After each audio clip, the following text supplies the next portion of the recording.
வணக்கம். உலகின் இப்போதைய பார்வை இரண்டு முக்கியமான விஷயங்களில் இருக்கிறது. ஒன்று, இந்திய லடாக் பகுதியில் சீனாவின் அத்துமீறல். அடுத்து, அமெரிக்க ஜனாதிபதி தேர்தல். நாமும் நம் பார்வையை அதை நோக்கி திருப்புவோம். சீனாவின் மனோநிலையை அப்படியே பிரதிபலிக்கும் பத்திரிகை எதுவென்றால் குளோபல் டைம்ஸ் பத்திரிகை என்று கூறலாம். அதில் இரண்டு கட்டுரைகள் மிக சமீபத்தில் எழுதப்பட்டிருக்கிறது. சீனாவினுடைய இந்திய லடாக் பகுதியில் இருக்கின்ற போக்குகளை பற்றிய அதனுடைய தெளிவான மனநிலை அதில் பிரதிபலிக்கப்பட்டிருக்கிறது. இந்திய சீன எல்லையில் சீனா ஒரு அங்குல இடத்தை கூட விட்டுத்தர முடியாது, பிராந்திய பிரச்சனையில் சமரசம் செய்யக்கூடாது என்ற சீனாவின் விருப்பத்தை இந்திய தரப்பு குறைவாக மதிப்பிடுகிறது, அத்தோடு தவறாக எடுத்துக்கொள்கிறது. அதற்கு ஒரு காரணம் இருக்கிறது. சீனா கடந்த 30 ஆண்டுகளாக ஒரு போரை கூட நடத்தவில்லை, அமைதியான வளர்ச்சிக்கு உறுதியுடன் இருக்கிறது. இப்படி சொல்லிக் கொண்டு வரும் குளோபல் டைம்ஸ் 1962 இந்தியா சீன எல்லையை ஆக்கிரமிக்க முயற்சித்தது என்று கூறியிருக்கிறது. அதனால் பெரிய விலை கொடுத்து பின்வாங்கி ஓடி சென்றது என்று எழுதியிருக்கிறது. அடுத்து இன்னொரு கட்டுரையில் சமீபத்தில் இந்திய லடாக் பகுதியில் எச்சரிப்பிற்காக இந்திய ராணுவத்தினர் சுட்டதாக வந்த எச்சரிப்பு ஷாட்டுகளை பற்றி விவரித்து எழுதியிருக்கிறது. சீனாவின் நிலப்பரப்பின் மீது இந்தியா இப்படி நகர்வது மிகுந்த ஆத்திரமூட்டுவதாக இருக்கிறது.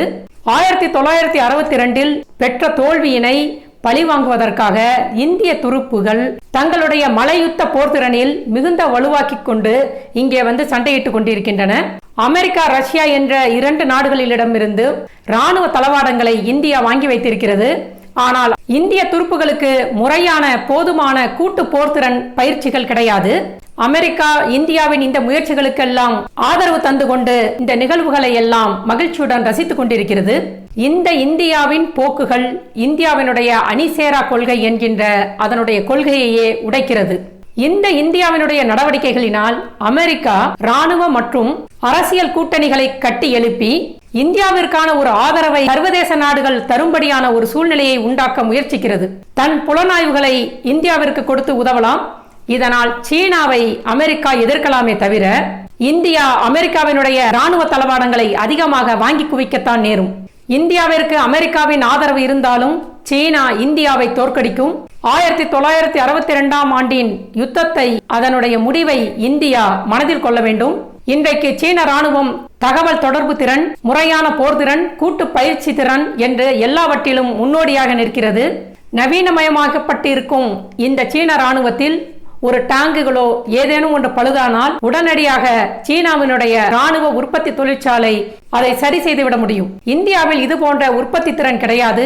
ஏதேனும் ஒன்று நடந்தால் உடனே வெளிநாடுகளில் இருந்துதான் அது பொருட்களை வரவழைக்க வேண்டும். அதற்கான பெரிய கால நேரங்கள்லாம் தேவைப்படும். இந்தியா பாதி விவசாய நாடு, பாதி தொழில்திறன் நாடு.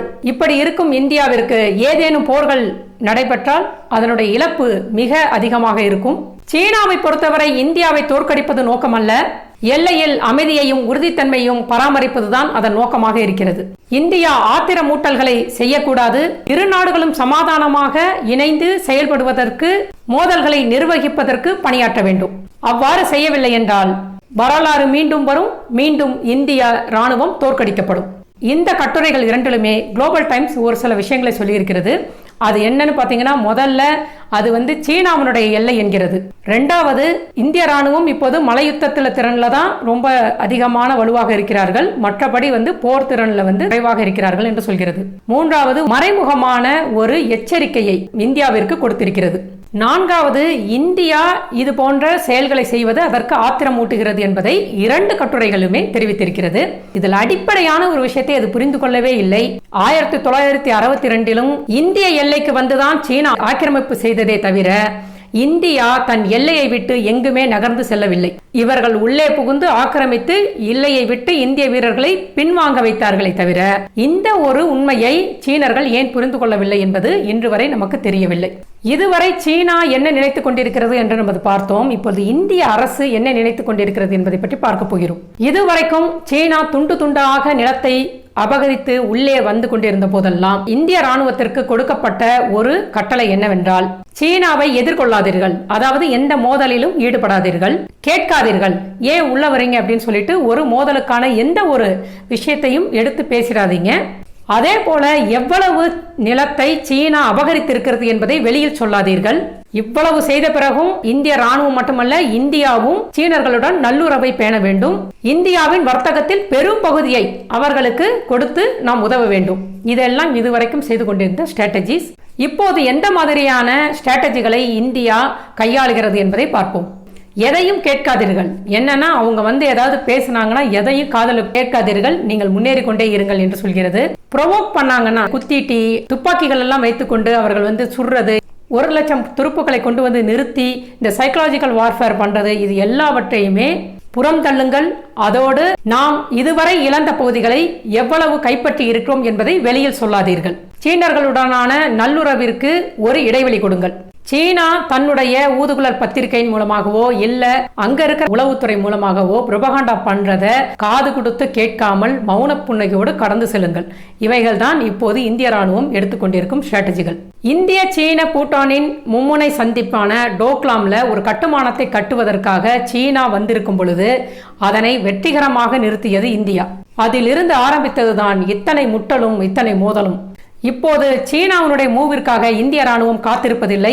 அவர்கள் முன்னேறி செல்கிறார்கள், சிறப்பாக பாதுகாக்க முனைகிறார்கள். இதனை சீன ராணுவம் சற்றும் எதிர்பார்க்கவில்லை. இதை எதிர்பார்க்கல அப்படிங்கிறது நமக்கு எப்படி தெரியும் அப்படின்னு பாத்தீங்கன்னா, அது சூடாக அறிக்கைகளை விட்டுக்கொண்டே இருக்கிறது. அதுல ஒரு பதட்டமும் அதுல ஒரு பரபரப்பும் இருந்து கொண்டே இருக்கிறது. குளோபல் டைம்ஸ் பத்திரிகையில போர் வந்துச்சுன்னா என்னென்ன ஆகும், அமெரிக்கா பின்னாடி இருந்தா கூட உங்களுக்கு என்ன ஆகும் அப்படியெல்லாம் சொல்லிட்டு கட்டுரைகளை வெளியிடுகிறது.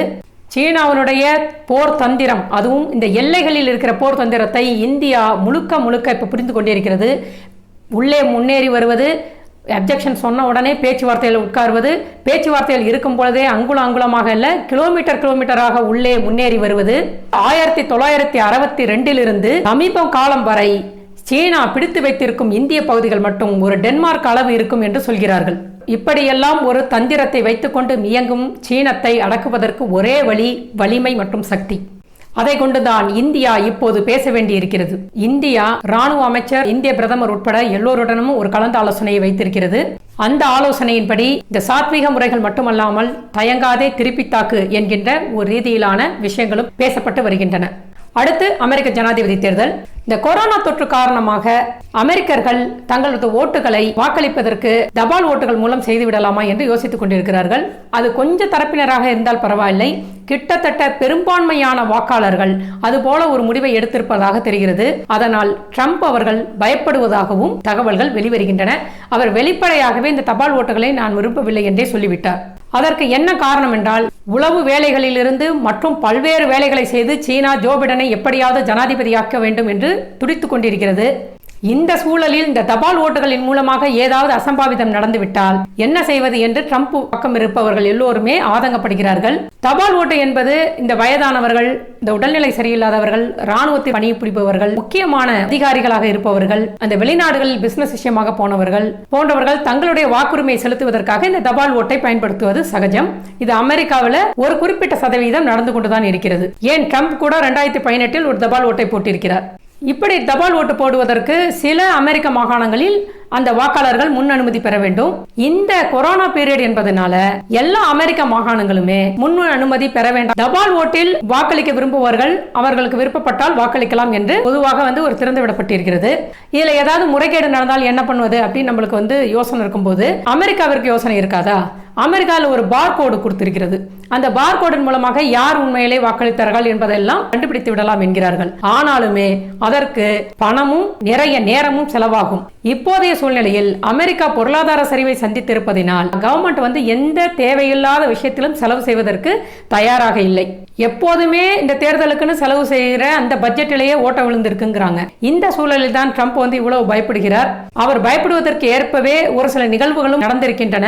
வாஷிங்டன் போஸ்ட் கடந்த தேர்தல்களில் ஒரு 3 மாகாணத்தில் இருக்கிற தபால் ஓட்டுகளை குறித்து ஒரு ஆய்வு செய்தது. அதுல பாத்தீங்கன்னா கிட்டத்தட்ட 372 ஓட்டுகள் இறந்து போனவர்கள் பெயரில் போடப்பட்டிருந்தது. டபுள் ஓட்டிங் நடந்திருக்கிறது என்று சொல்லி இருக்கிறது. 2018 நடந்த ஒரு தேர்தலிலும் இது போல ஒரு முறைகேடு நடந்து ஒருவர் ஜெயித்தே விட்டார் என்றும் செய்திகள் வெளிவருகின்றன. இதனால் ட்ரம்ப் கொஞ்சம் படபடப்பாக இருக்கிறார். அதற்கேற்றார் போல அவருடைய அமெரிக்க தேசிய பாதுகாப்பு ஆலோசகர் ராபர்ட் ஓ பிரையனும் ஒரு சில தகவல்களை தந்திருக்கிறார். அமெரிக்க ரஷ்ய பனிப்போரில் கூட எவ்வளவு ஒரு பெரிய மோசமான சூழலை தாக்குதலை அமெரிக்கா எதிர்கொண்டதில்லை.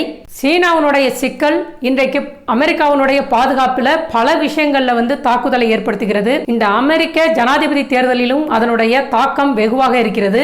அமெரிக்காவினுடைய பாதுகாப்பிற்கு மேலான அந்த தாக்குதல் சீன தொழில்நுட்பத்தினால் நடைபெறுகிறது. கடந்த 40 வருடங்களில் எந்த ஒரு ஜனாதிபதியும் சீனாவிற்கு எதிராக இப்படி குரல் எழுப்பியதில்லை. முதல் ஜனாதிபதியாக ட்ரம்ப் திகழ்கிறார். அவர் சீனாவின் மீது மிகுந்த கட்டுப்பாடுகளையும் கடுமையான நடவடிக்கைகளையும் எடுத்து வருகிறார். இதனால் சீனாவிற்கு இவருடைய வெற்றி ஒரு தலைவலியாக அமையும் என்ற காரணத்தினால் அது நடக்காத ஒரு சூழலை ஏற்படுத்த சீனா முழு முயற்சியாக ஈடுபட்டு வருகிறது. சீனா பணத்தை வாரி இறைக்கிறது. சீனா அரசியல் உயர் அடுக்குகளில் உள்ள செல்வாக்கு மிக்கவர்களை குறிவைத்து அவர்களை தன் நோக்கத்திற்கு பயன்படுத்துகிறது. செஃப் என்கின்ற ஒரு ஆராய்ச்சியாளர் ரஷ்யாவுடைய சீனாவுடைய உத்திகளை பற்றி ஆராய்பவர். அவர் என்ன சொல்கிறார்னா, சீனாவுடைய உத்தி மிகுந்த வேறுபாடாக இருக்கிறது. எப்படி என்று பார்த்தீர்கள்னா, அமெரிக்காவுடைய பிசினஸ், அரசியல் மற்றும் செல்வாக்கு மிக்கவர்களை குறிவைத்து அவர்களுக்கான விஷயங்களை எல்லாத்தையுமே சீனாவில் நடத்தி கொள்ள வேண்டும் என்றால் நீங்கள் இது போன்ற விஷயங்களை அமெரிக்காவில் நடத்த வேண்டும் என்று நிர்பந்திக்கும் அளவிற்கு சீனா வளர்ந்திருக்கிறது. ஒரு அரசியல் மாற்றத்தை அது தன்னுடைய நாட்டிலிருந்தே அமெரிக்காவில் நடத்தக்கூடிய சூழலில் வளர்ந்து நிற்கிறது என்று சொல்லியிருக்கிறார். அதனால்தான் செப்டம்பர் 4, 2020 அமெரிக்க தேசிய பாதுகாப்பு ஆலோசகர் ராபர்ட் பிரியன் மோஸ்ட் மேசிவ் புரோகிராம் ஒன்றை திட்டமிட்டு சீனா அமெரிக்க ஜனாதிபதி தேர்தலில் ஜோ பிடனை எப்படியாவது கொண்டு வர வேண்டும் என்று முயற்சிக்கிறது என்கிறார். ஜோ பிடனை பற்றி நம்ம எல்லோருக்குமே அதிகமாக தெரியாது. ஜோ பிடன் இதுவரைக்கும் 2 முறை ஜனாதிபதிக்காக நின்றார். 2 முறையும் வாபஸ் வாங்கி கொண்டார். 2வது முறை இப்படி வாபஸ் வாங்கும் போதுதான் துணை ஜனாதிபதியாக தேர்ந்தெடுக்கப்பட்டு கிட்டத்தட்ட ஒபாமாவோட 2 பீரியட்லையும் 8 வருடங்கள் துணை ஜனாதிபதியாக இவர் பணியாற்றினார். 36 வருடமாக ஒரு செனட்டராக இவர் இருந்து வருகிறார். ஜோ பிடனை பொறுத்த வரைக்கும் இவருக்கு நீண்ட அரசியல் அனுபவம் இருக்கிறது. அது மட்டுமல்லாமல் இவருடைய வயது 78 என்கிறார்கள். இவர் அமெரிக்க ஜனாதிபதியாக தேர்ந்தெடுக்கப்பட்டால் அமெரிக்க ஜனாதிபதி வரலாற்றிலேயே மிகுந்த வயதானவராக இருப்பார் என்று சொல்லப்படுகிறது. அது மட்டுமல்லாமல் அவருக்கு இந்த வயதின் காரணமாக வருகிற அறிவாற்றல் ஒத்திசைவு ப்ராப்ளம் இருக்குது அப்படின்னு சொல்றாங்க. அந்த ப்ராப்ளத்துக்கு கோக்னிட்டிவ் அப்படின்னு சொல்லுவாங்க. அதுக்கு ஒரு டெஸ்ட் எடுக்கணும். அந்த டெஸ்ட்ல ட்ரம்ப் எடுத்திருக்காரு. ஆனா இவர் என்ன பண்ணிட்டாருன்னா அப்படி எடுக்க முடியாது என்று மறுத்திருக்கிறார். ஏன் மறுக்கணும், ஏன் இதை எடுக்க முடியாதுன்னு திணறணும் அப்படின்னு சொல்லிட்டு கேள்விகள் எழுந்திருக்கிறது. அமெரிக்காவில் ஒரு விஷயம் என்னன்னு பாத்தீங்கன்னா, இந்த ஜனாதிபதியாக நிற்பவர்கள் வயதுல ஒரு மூத்த தலைவர் அப்படின்னு சொல்லிட்டுலாம் ஓட்டு போட மாட்டாங்க. இந்த மூத்த தலைவர் செயல்படக்கூடிய தன்மையில் இருக்கிறாரா என்பதை அறிவியல் பூர்வமாக டெஸ்ட் செய்து கூட அவர்கள் அதனுடைய முடிவை வைத்து கூட தீர்மானிப்பார்கள். இப்படித்தான் ஜோ பிடனுக்கு இந்த மாதிரி டெஸ்ட் எடுக்கணுங்கும் போது அவர் ஒத்துக்கொள்ளவில்லை. அதே போல ட்ரம்ப் இவர்கிட்ட கொக்கைன் டெஸ்ட் எடுக்க சொன்னாரு. இவர் போதை மருந்துக்கு ஏதாவது ஆட்பட்டவரா என்று அறிந்து கொள்ளணும் அப்படின்னு சொன்னாரு. அதனையும் பிடன் அவர்கள் மறுத்திருக்கிறார். இதுவரைக்கும் ஜனாதிபதி வேட்பாளராக இருந்தவர்களுக்கு இவ்வளவு பெரிய நீண்ட ஒரு அனுபவங்கள்லாம் இருந்ததில்லை. மேக்சிமம் ஒரு 14 வருடங்கள் தான் ஒரு செனட்டராகவோ ஒரு கவர்னராகவோ இருந்திருக்கிறார்கள். இன்னும் சொல்ல போனால் ஒரு செனட்டராகவோ ஒரு கவர்னராகவோ இல்லாமல் ஒரு அமெரிக்க ஜனாதிபதியாக ஆனவர் யாருன்னு பாத்தீங்கன்னா ஜார்ஜ் H.W. புஷ். இவர் ஒரு யுஎன்னோட தூதராகவும் சீனாவுக்கான தூதராகவும் இருந்தார். சிஐஏவின் இயக்குநராகவும் இருந்தவர். அதனால இந்த ரொனால்ட் ரீகனுடைய பாதையை பின்பற்றி இவர் திறமையாக ஆட்சி செய்தார் என்று சொன்னார்கள். அது மட்டும் இல்லாமல் அமெரிக்க ஜனாதிபதி தேர்தலில் ஒரு ட்ரெண்ட் வந்திருக்கு. எப்படின்னு கேட்டீங்கன்னா, அதிக அனுபவம் இல்லாதவர்களை புதிய சவாலை ஏற்க புதிய யோசனையுடன் வருபவர்கள் வரட்டும் என்று. இந்த ட்ரம்ப்புக்கே அவ்வளவு அனுபவங்கள் கிடையாது. இதற்கு முன்பு ஒபாமாவிற்கும் அவ்வளவு அனுபவம் கிடையாது. நீண்டகால அனுபவம் உள்ளவர்களை எல்லாம் ஜனாதிபதியாக அமெரிக்க மக்கள் தேர்ந்தெடுக்கவில்லை. இந்த நீண்டகால அனுபவம் அப்படிங்கிறதே இவருக்கு ஒரு பின்னடைவாக இருக்கும் என்று அமெரிக்க வாக்காளர்கள் எண்ணுகிறார்கள். இவர் இப்போதைக்கு ட்ரம்பை விட ஒரு 10% வாக்குல முன்னணியில் இருக்கிறார் என்று சொல்கிறார்கள். ஆனாலுமே அது என்றைக்கு வேண்டுமானால் திரும்பும் என்ற ஒரு சூழலும் அங்கே எழுந்திருக்கிறது. எனவே துணை ஜனாதிபதியாக இருந்தவர்கள் ஜனாதிபதியாக ஆனது அப்படிங்கும் போது இந்த அமெரிக்க அரசியல் வரலாற்றில் பாத்தீங்கன்னா ஒரு 14 முறை நடந்திருக்கிறது. அந்த 14 முறையில ஒரு 9 பேர் துணை ஜனாதிபதியிலிருந்து ஜனாதிபதியாக ஆகியிருக்கிறார்கள். அதுவும் எப்படி என்று பார்த்தீர்களானால் அவங்க ரிசைன் பண்ணியிருப்பாங்க, இல்லைன்னா படுகொலை செய்யப்பட்டு இருக்கும் பொழுது. மீதம் இருக்கிற 5 பேர் தான் நீண்ட தேர்தலில் போட்டியிட்டு ஜனாதிபதியாக ஆனவர்கள்.